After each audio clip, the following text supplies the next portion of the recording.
Hi guys! Magandang gabi. Miyerkules ngayon, di po ba? Bukas, Independence Day, so holiday. Nag-post ako a while ago na tungkol ba doon sa wall, na yung wall decoration na money, na pera, iba-ibang klaseng pera. So, dahil medyo naka-block pa tayo ngayon, may penalty pa tayo sa Facebook, kaya hindi pa ako pwede mag-live. Ewan ko kung kailan ma-lift up. Dito muna tayo sa channel ko, kay Lola May Vlog Channel. Kaya sundan nyo lang po ako para malaman nyo yung mga kwento, yung mga istorya. Higa muna tayo. Napagod ako sa maghapon na laba talaga. Sobra dahil yung mga ilang araw akong wala dahil nasa may baisiha ako, may mga pinaprocess ako doon. So, nang dumating ako dito, naku, yung dahil mga bata lang ang nandito sa bahay, ang mga, kasi naka-prepare nga kami para sa move out, kaya yung mga gamit na sa labas, na lalo na yung mga damit, ilang araw na pala nag-uulan dito sa Plaridel, kaya kanina kagabi nakita ko na talagang mga basa na halos lahat, nagkakatagulamin na. So, mula pa kagabi ako naglaba hanggang ngayon. Kaya ko pa rin. May mataas pa rin yung energy ni Lola nyo. Kaya lang wala na, sumuko yung sampayan at saka yung hanger kasi wala nang sampayan kasi umuulan-ulan pa rin dito. Kaya, ito tayo ngayon, hindi naman ako makatulog dahil marami pang iniisip hanggang hindi pa tayo nakalipat dun sa kabilang bahay at maayos ang lahat na maayos. Marami pa kasi talaga actually financial ang problema. Pero mararaos yan. Alam ko naman si Lord, hindi ako pababayaan. Last minute yun, lagi niya akong nandyan siya sa akin. Lagi-lagi po yan. Meron lang po akong i-share sa inyo, ikukwento sa inyo dahil medyo noong mga nakaraang araw, wala talaga ako sa kondisyon. Masyado ako talagang stress dahil maraming samot-samot. Ayaw ko muna pag-usapan yung mga bagay-bagay na yan dahil after this medyo makakatulog na ako ng mahimbing dahil nakapag-usap na kami ng maayos naman nung katiwala ng bahay at saka yung mismo may-ari ng bahay, naintindihan naman nila ako, pinagbibigyan, naunawaan naman nila. Sila naman yung mga taong may mga pagkakamali minsan dahil mga kasakabiglaan ng mga pangyayari, pero sila yung mga taong may mga konsiderasyon, sila yung taong makadiyos kasi. Tao lang naman din na walang Diyos sa puso niya Yun lang naman din yung mga yun yung mga matitigas, yung mga walang konsiderasyon sa kapwa, yun lang sila. Pero darating din yun, may pagbabago din naman ang lahat. Katulad ko rin ako dati, medyo may katigasan din ang puso ko. Pero as tumatanda ako na natututo ako at nalalaman ko yung katotohanan tungkol sa Biblia, sa mensahe ng Panginoon, pinilit ko talagang magbago yung ugali. Kaya lang dumadating din na hinihila rin ako minsan, dala din ng kapwa ko. Minsan kasi kailangan mo rin lumaban ganun lang. Tao ka lang din. Alam mo naman ang tao, mahina.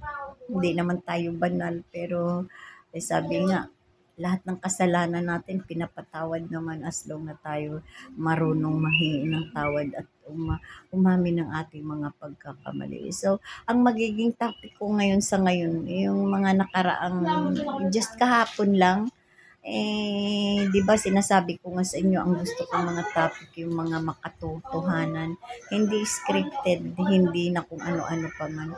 So, kahapon from Nueva Ecija, galing ako ng Nueva Ecija. Ayan si lolo ko, inuubo-ubo. Nako, yun ang aking problema. Nagiging ano niya na yan, pag sinimulan niya na yun, uso kasi talaga yung uso talaga kasi yung ubo-ubo ngayon eh. Buti nga, kahit na ganito ako kaliit, ganito ako kapayat, ganito ako walang mga maintenance, walang vitamins, walang lahat, si Lord na sa akin pa rin kasi binibigyan niya ako ng isa sa mga blessing na talagang pinapasalamatan ko yung aking yung good health na binibigyan niya pa rin ako ng patuloy na kalakasan yung sa edad kong ito dapat may Alzheimer na rin ako, may dementia na rin ako, tsaka may kahinaan. Pero awa ni Lord talagang pinapasalamat ko sa akin ito'y kayamanan na yung na may kakayahan pa rin akong gumawa ng lahat ng mga bagay-bagay na nagagawa ng isang normal na bata-bata na tao. Naririnig nyo yung ubo na yan?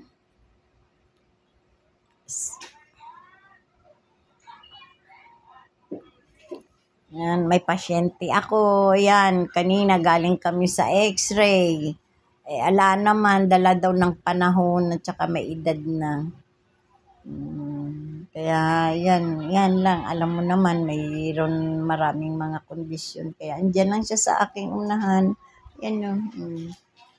Diyan lang siya, nakikinig siya.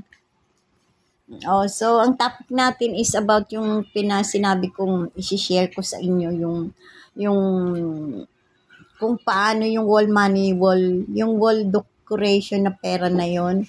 Na-amaze ako noon kasi collection yun napasok ako sa isang bahay na hindi ko naman kilala. Sinama lang ako nung isang kaibigan ko, katrabaho ko. Kumbaga, pag tinatawag nga kami ng mga kasamahan namin kami magkambal. Kasi, ewan ko sino sa amin may edad, basta pareho lang kami matanda na, pero pareho kami ng ugali, pareho kami ng problema, pareho kami sa lahat. Kaya kami nga daw magkambal, tsaka magkagod talaga kami nun. Pareho kami kasi ng puso nun.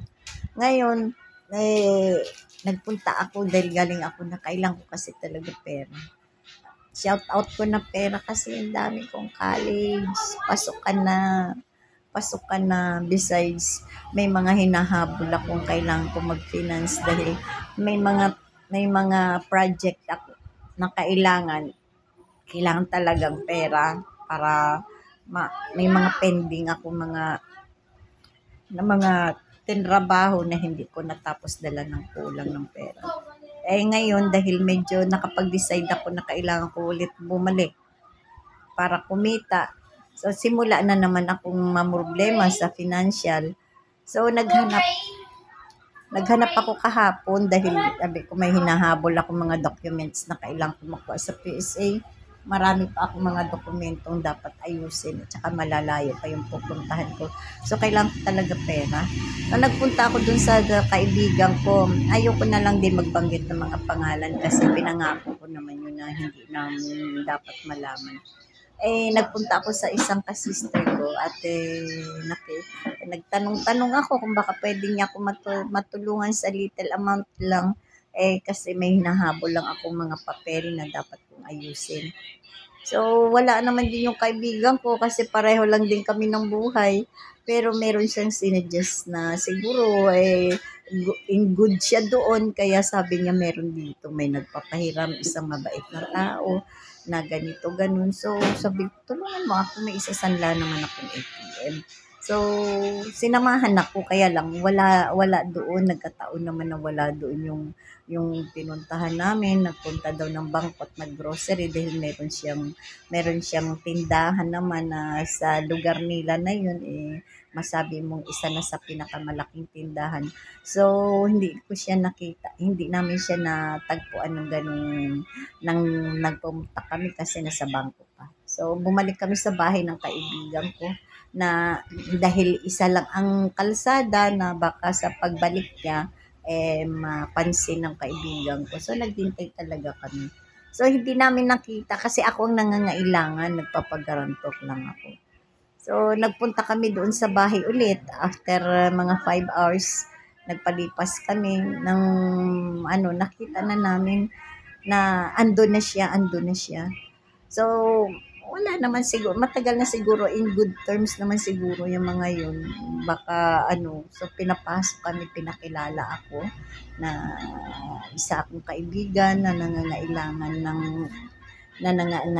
ako ng pinansyal, na baka pwede akong makapagsanla kasi parang nagbibigay naman siya ng pahulugan at saka yung tinatawag na 5-6 although hindi naman 5-6. So, nang nakaupo na ako, alam mo, isang in-amaze ko, alam mo kung ano yung unang nag-attract sa akin sa mata ko. Pag upo ko sa lamesa, tapos upuan, na-attract ako doon sa wall na hindi ko maintindihan. Nagulat ako sa tanda ko. Ngayon lang ako nakakita ng ganun. Yung ding-ding ba na ding-ding na salamin na puros lahat pera.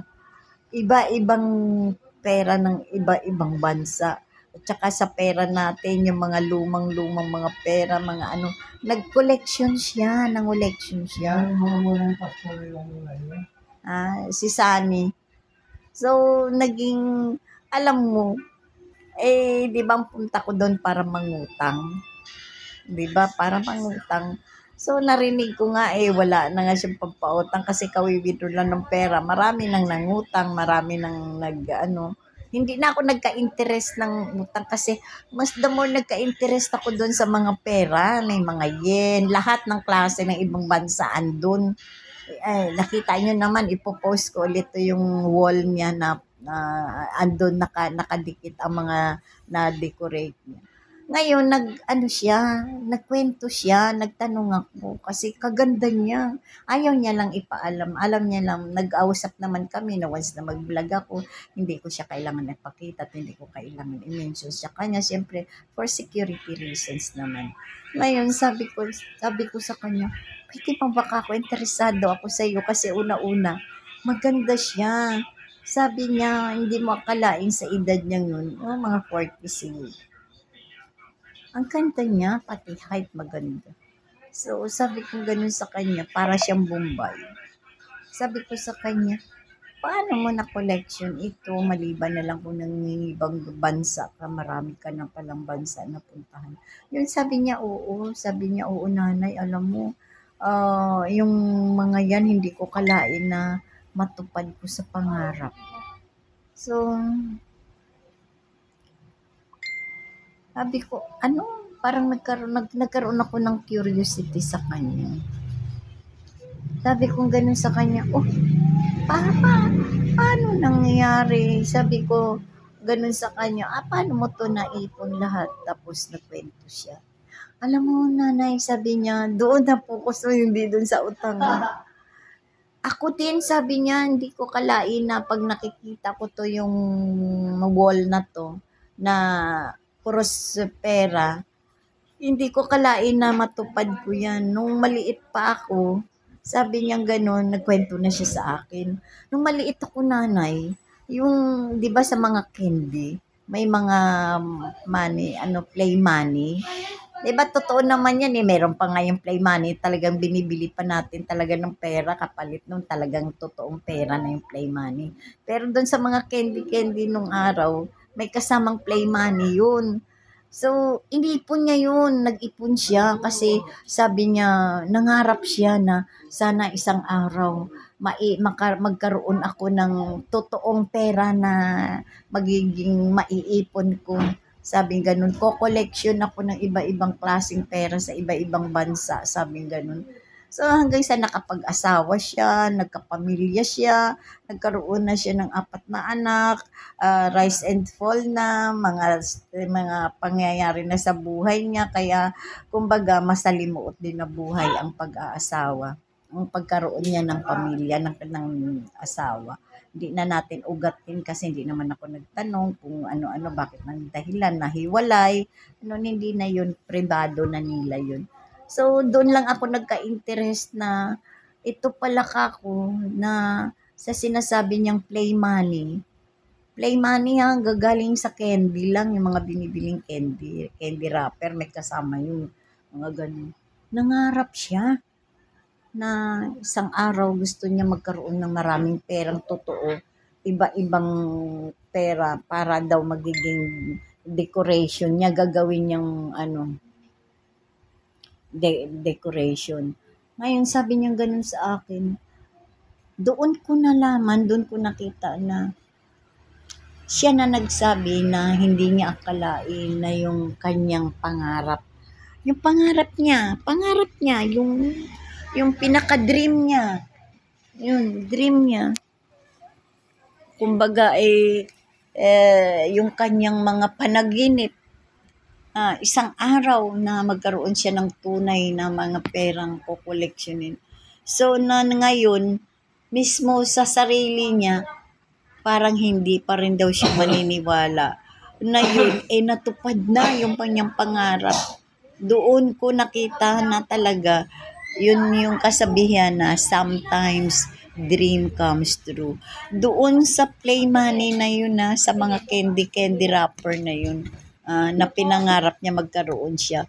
Pero natupad kasi una-una kahit despite ng sa kanyang maraming naging masalimuot na buhay, may asawa, pero andun siya, mag-solo niya daw na inaruga, pinalaki mga anak niya, binigyan niya ng buhay na maayos sa pamamagitan ng pagsakripisyo niya sa sarili niya sa pagpunta sa pagtrabaho sa ibang bansa.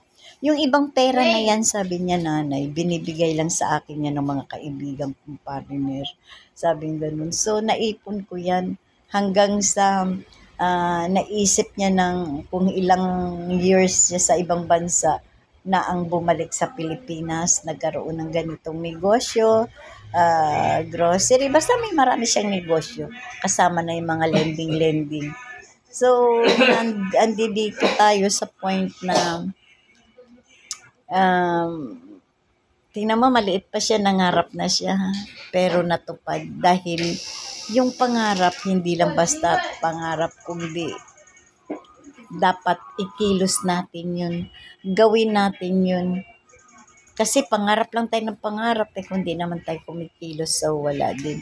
So talagang amazed ako kasi sa tanda ko to, ngayon lang ako nakakita ng wall na ang decoration is mga collection ng mga iba-ibang pera na nandun. Yung ibang pera pa nga ni isa-isa niya sa akin, hindi ko lang kasi maano dahil una-una wala akong data nung time na yun, mahina ang signal. So, hindi ko mabidyohan ng gusto ang mga pera. Pero yung ibang pera na yon kasi familiar ako sa pera ng yen, ng dollars, kasi yun ang mga kinikita ko sa abroad din. Familiar ako doon. So, nagagamit pa yun hanggang ngayon. Hanggang ngayon nagagamit pa. Tingnan yung laki ng sag ng mukha ko. No? Pag may pera ako, paayos ko to. Alam mo kung bakit? Kulang kasi ako sa tulog. Wala pa akong tubig. Masyado akong natangay, nadala ako dun sa mga problema pinansyal. Hindi mo naman kasi pwedeng hindi mo baliwalain kasi paano mo masolusyonan, matagpos ang isang problema kung hindi mo iisipan ng solusyon at gawan ng solusyon. Di po ba? Kaya ganun lang. Pero ngayon talaga ako puyat, pagod. After this, na ako. Kaya nga ako, content ako ng ganito dahil ang buod ng mga kwento na to is yung tungkol sa panaginip, sa pangarap na ang pangarap pag yung ikinilos mo matutupad at matutupad. Hindi yun hanggang sa pangarap na lang kasi wala naman magic wala naman yung may bayad, basta na lang may magbibigay sa iyo nun kung hindi mapagtrabahuan. Katulad din nung bago kong kakilala na nagbigay din sa akin ng pagkakataon kasi yung tiwala na napahiram ako sa maliit na halaga, nagiging daan na para makilala ko pa siya na kahit na ganyan din ang nagiging kalagayan niya sa buhay, andun pa rin yung kumita man siya, nakakatulong siya sa kapwa. So, saludo ako sa iyo na bago kong kaibigan.